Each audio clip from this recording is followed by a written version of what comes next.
नमस्कार, माझं नाव पवन मेदने. मी व्यवसायाने बिल्डर आहे. माझी मुलगी अवनी जी आत्ता 8वीला आहे, तर तिच्या करिअरच्या इव्हॅल्युएशन करता आलो होतो मी.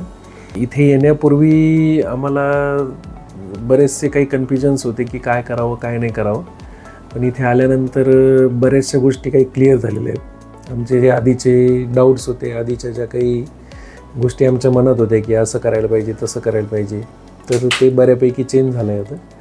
आणि एक गायडेड करिअर तिला आता करता येईल तिच्या लाईफमध्ये असं वाटतं आहे आता तरी. आणि हे नक्कीच आता माझ्या काही मित्रांना मी रेकमेंड करेलच. माझ्यानुसार माझ्या मुलीचा जो रिपोर्ट आहे हा ऑलमोस्ट 95% पर्यंत ॲक्युरेट आहे. थँक्यू.